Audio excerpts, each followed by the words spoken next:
Hey, welcome back to a Real Estate Wisdom Podcast with Vish. Happy New Year, everyone.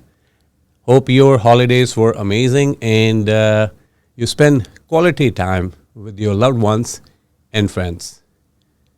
As we kick on the new year, many of us are setting fresh goals and aspirations. I know I did. Have you made any goals yet? I would love to hear about that from you.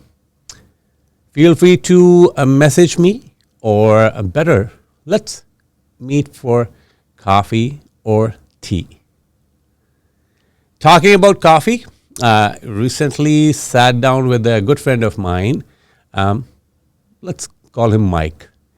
Mike's being living in a lovely townhouse, but his sights are set on something more significant. He's been saving up and he is thinking, hey, maybe I can upgrade to a detached house and keep my townhouse as a rental property. Sounds like a dream, right? Well, that's what Mike is thinking. Now, here's where it gets interesting. Mike's townhouse was appraised at a cool $1.5 million at the beginning of 2023. He figured he could easily get $1.45 million for it right now. With that in mind, he started eyeing pre-construction properties that would be ready in 2 to 3 years, thinking he have even more time to save up, which is very reasonable, isn't it? Right? But here's the kicker. Folks, the market has shifted dramatically in 2024. A similar property in Mike's neighborhood just sold for $1.1 million. And that's a $400,000 drop. Can you imagine how that feels? Well, as Mike's realtor and friend, I have to have a heart-to-heart with him.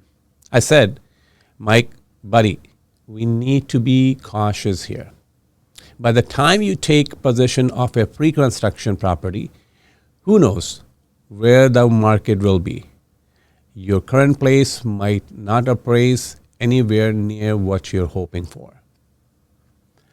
What I suggested that it might be smarter to look at a resale properties within his current budget.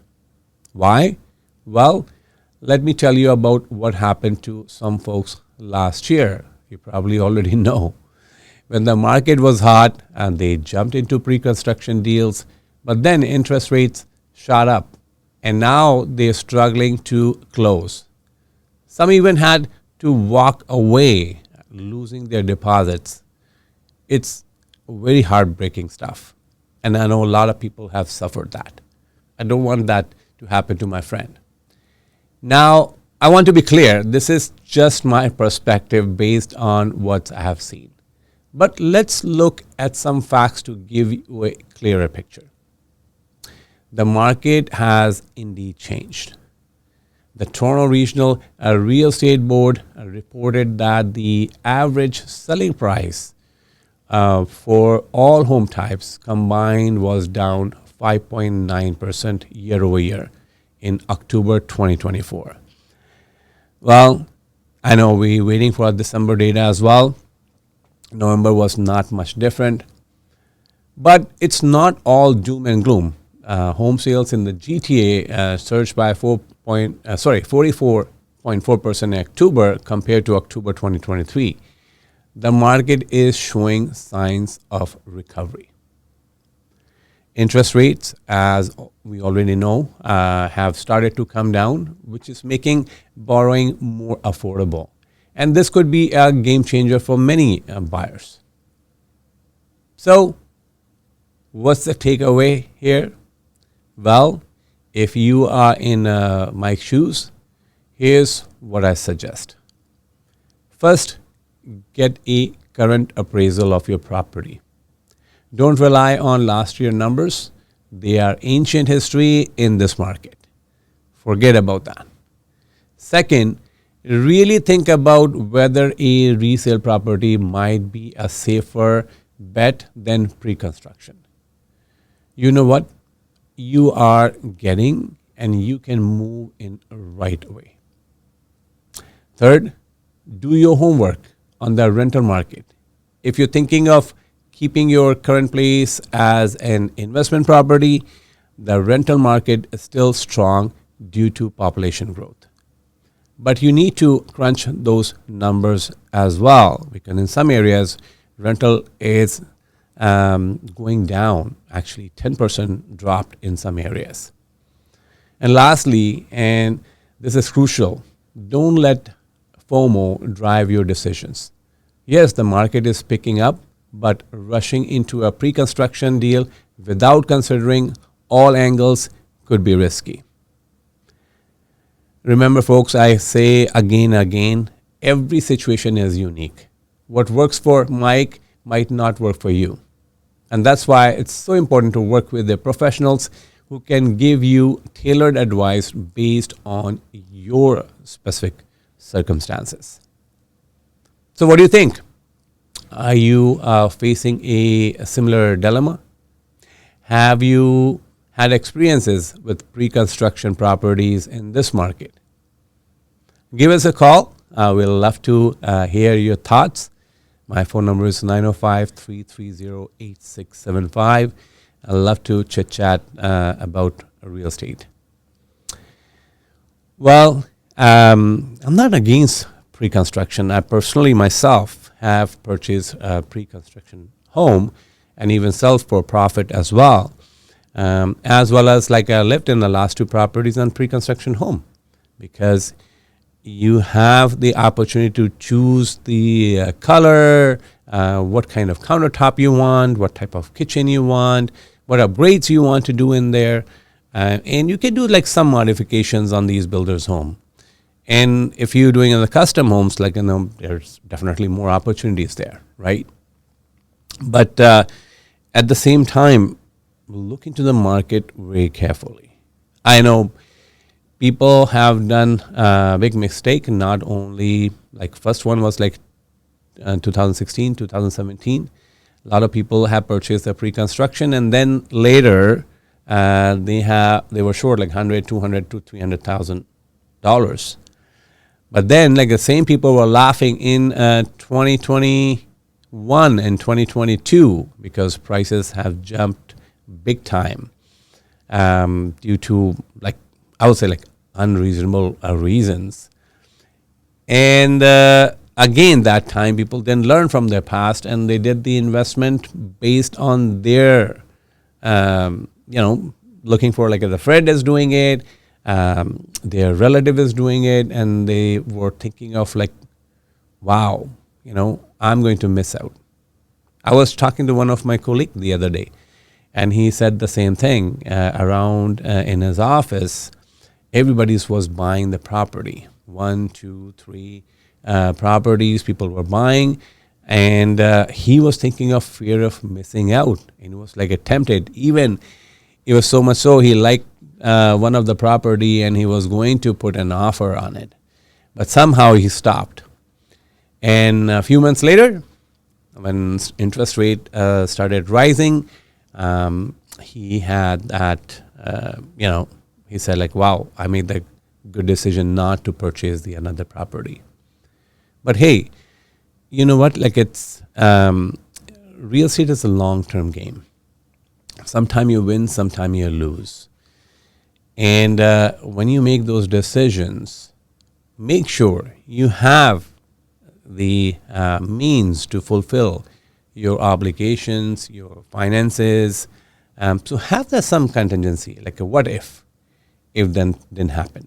What if the market is down? What if the other war happened? What if another pandemic happened? Now we have, like, so many examples from the past to compare, and should learn, like, what to do and what not to do.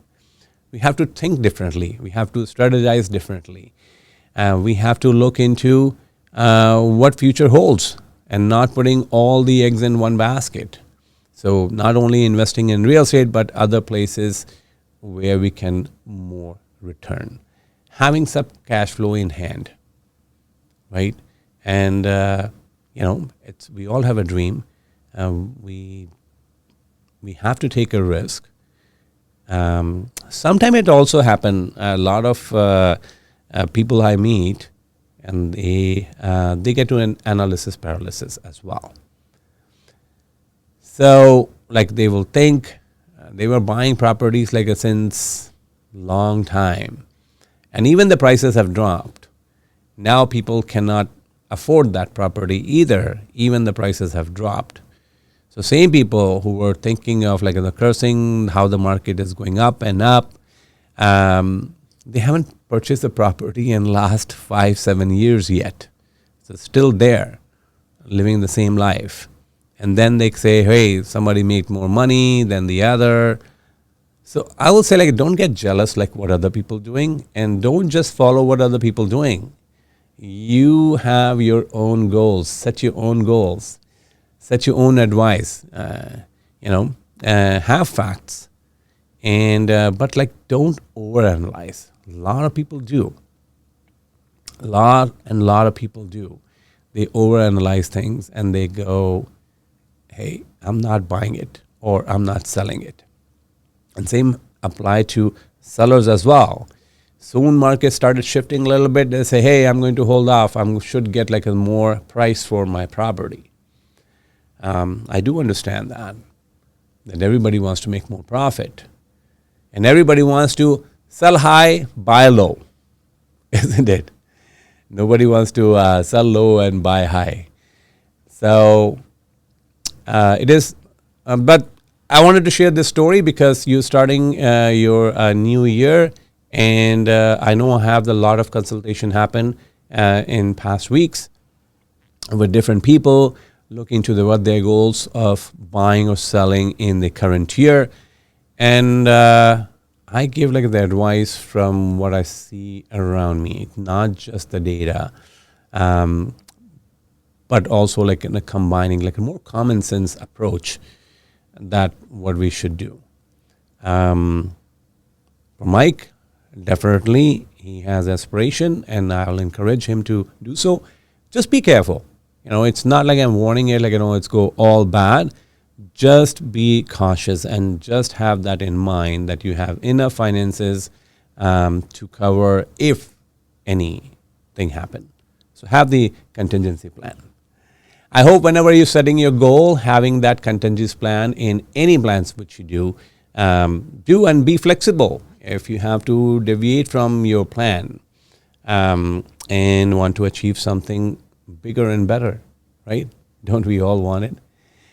Anyway, wishing you again Happy New Year, wishing you more success, more happiness, and abundance of love, abundance of good people around you, abundance of people who inspire you, and people who are kind to you. And in order for them to be kind to you, like you have to be kind to them as well. I love people. I love to hear from you. Please do share this podcast with people you know. And if you haven't subscribed yet, please do subscribe. I really appreciate that. And keep sharing your stories with me. Until next time, bye for now. Disclaimer: the information provided in this podcast is for informational purpose only and should not be considered as financial or investment advice. Consult with your professional before making any real estate decisions.